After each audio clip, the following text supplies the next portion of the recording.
will you just like describe what you did at Armani and like what your job was? I was, well, first I started, I was a visual coordinator. So I started out in the visual department, and it was kind of working on the window displays. And you know, when you walk into a store and you see where everything goes, there are people who figure out like where each and every piece of clothing goes in the stores. So that's what I did. I would go to a mock store in New Jersey and kind of set the store up the way that we wanted it to look, and then I would take photographs and I would send out directives to all the other stores, and then the other stores would copy what we did. And it was based on buy, it was based on the color scheme of the season. So I did that for a few years. Then I was promoted to the e-commerce director of e-commerce, and I did the photo shoots for Mr. Armani. So I was responsible for merchandising the looks that the models wore. Back up a little bit. I hired the models for the shoots with Mr. Armani's creative team in Milan. So basically I would pick a bunch of people that I thought that their team would like, and then I would send them to Milan, and they would let me know which ones they liked, and then we would bring them in and we would test them. They'd dress them and take pictures of them, send them back to Milan, and Milan would pick obviously they had the final say. They would pick them, and then I was in charge of hiring the photographers, the space where the photo shoots happened, the hair and makeup people, and we kind of worked together to figure out like what the look was, whether it was going to be like dark, smoky eyes, or you know, pale with like pale lipsticks and stuff like that. And then we shot the looks, and then I picked every single photograph that was on the website, and I kind of merchandised the images that were on the website also. That's really cool. Yeah. You said you like went to FIT, so what kind of schooling process like at FIT did you do to get to doing? Well, I have my my associate's degree in fashion buying and merchandising, and it's a great school, because I didn't have a degree in like merchandising. I guess I did. Yeah, I mean, I think the school is just a great school because you take all of these classes, but the people that you meet are so great. And I got all of my jobs in the fashion industry through the people that I had met in college.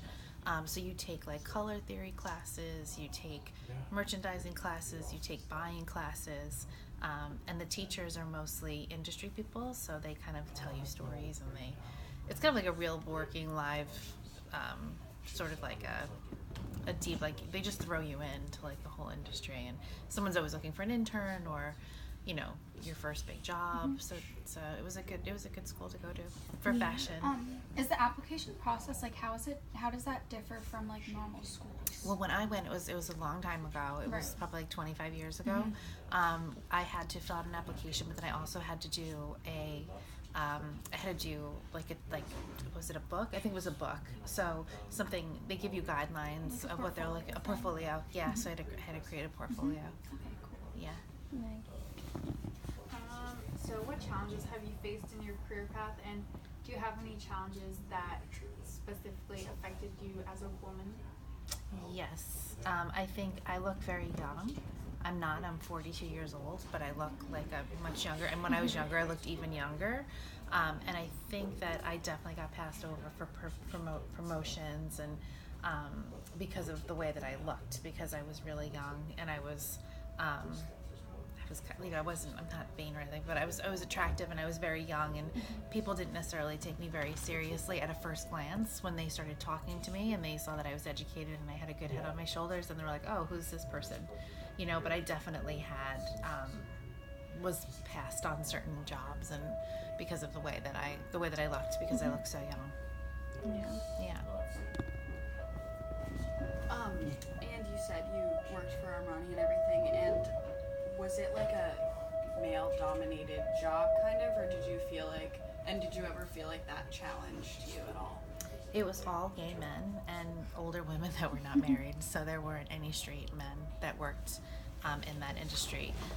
There are a lot of boys' clubs, you know, that you hear about in the world, but there wasn't. It was just gay men. It was kind of like a gay men's club. And you can't really break into that. It's a really hard one to break into.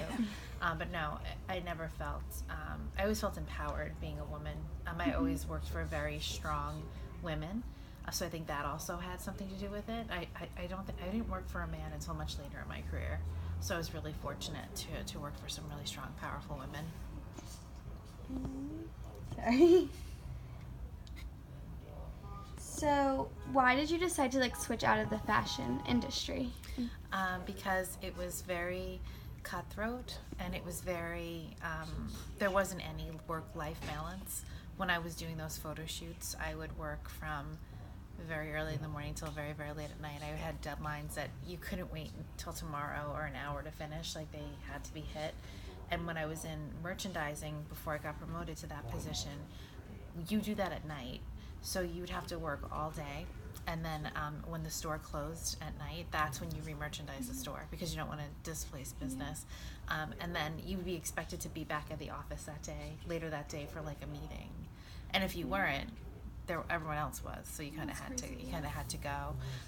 And I was just really tired. I was really burnt out, and I didn't really feel like I was doing much to help like the world, and especially with where the clothes come from. They come from like these third world countries, and the models that I was working with, they were all who wasn't eating, who was doing drugs in the bathroom, who was doing this or that, and I just felt like that was my contribution to the world, and I didn't really want to be a part of that anymore.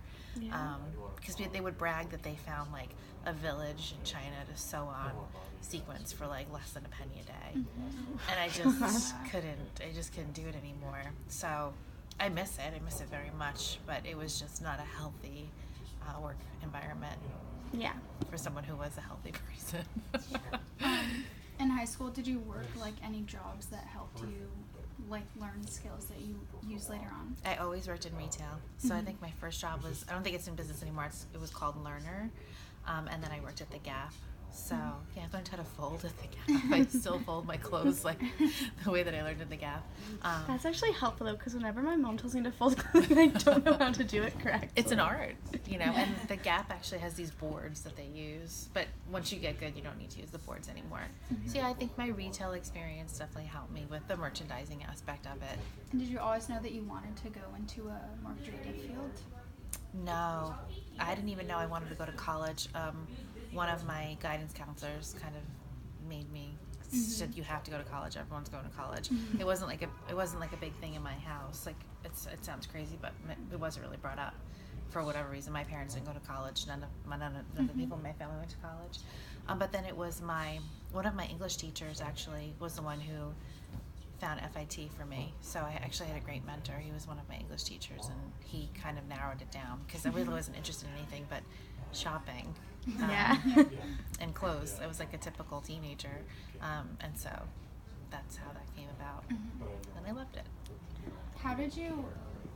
Sorry, there's like a lot of questions about the application, but how did you like put together your portfolio if you weren't really doing creative things throughout high school, or if?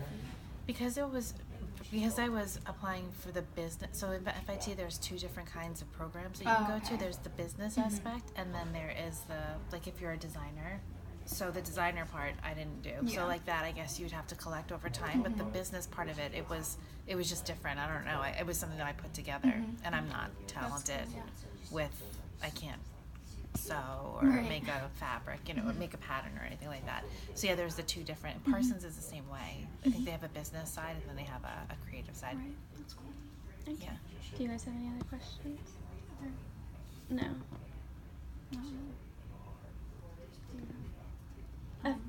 I don't. Okay.